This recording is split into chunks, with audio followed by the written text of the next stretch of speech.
Hey guys, what is up? It is me, NintendoConsoleGamer, and today I'm doing a little bit of a different thing. I'm giving you a breakdown of the fastest and slowest guns in Conduit 2.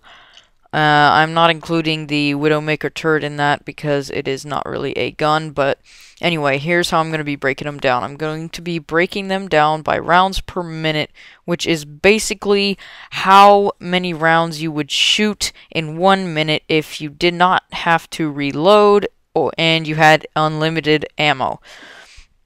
So that is my specification. So let's start off with number 20, the slowest gun in the game. And this is going to be the Spaz 12. It is a miserably slow shooting gun at 40 rounds per minute, which you'll get to know just how sad that is in a minute. Next off, 19 is the HVS 45, shooting a measly 100 rounds per minute. And tied with the HVS is the mine shooting for the TPC launcher, also at 100 rounds per minute. Then we have the strike rifle, which is fairly slow at 130 rounds per minute, but faster than those other ones. Next we have slightly faster, the Shrieker Primary Fire at 150 rounds per minute. And after that we've got the Deatomizer's Primary Fire, which is tied with the Shriekers for 150 rounds per minute. Very slow. Still a tiny bit faster than the strike rifle, but the strike rifle gives out a lot more damage. So the next weapon is going to be the TPC launcher's Primary Fire, or next mode I should say, at 200 RPM. The reason I say mode is that some guns have multiples at different rates of fire. And so the next gun mode thing is the Aegis device at 200 rounds per minute as well. And so it's the exact same. This one was hard to measure because it doesn't have an actual clip, but you know. Then next is the Shrieker secondary fire, which gets a bump up from 150 to 250, making it 100 rounds per minute faster than the primary fire.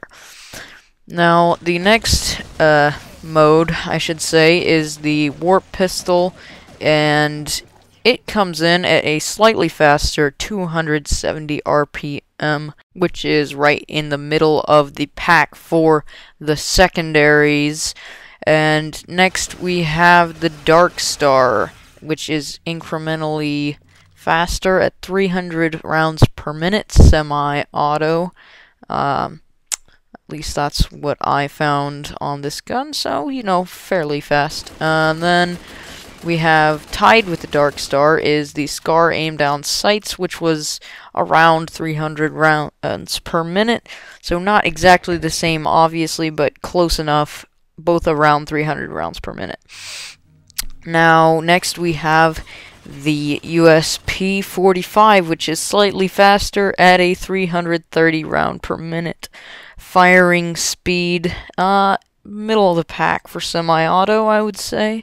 Slightly fast. Next we have the ARC-Eclipse, which is a teensy bit faster than the USP at a middling 350 RPM, which is not bad considering it's a cloaking machine. And then now we have the Scar fully auto, which would be 450 RPM, and it is the slowest of the fully automatics, and its counterpart in Call of Duty, the Scar H, fires at 600 RPM, so I don't know. Now we have the Carbonizer primary mode, which includes the wind-up time, and that averages all out to 500 RPM, and that includes the time it takes to wind up the gun.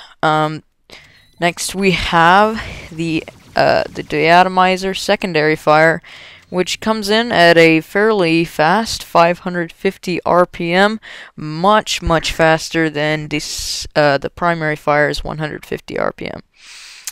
Now we have the Carbonizer Primary Fire, which is the third fastest weapon mode, I should say, at 625 rounds per minute.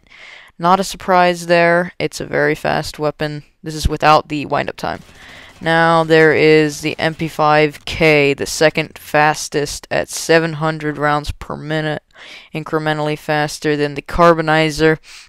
And now this brings us to the fastest weapon, which is, without a doubt, the Hive cannon at a whopping, for this game, 850 rounds per minute, and it has a 100 round magazine, so it actually dispenses all those bullets fairly quickly at 850 RPM. Let me know if you enjoyed this video.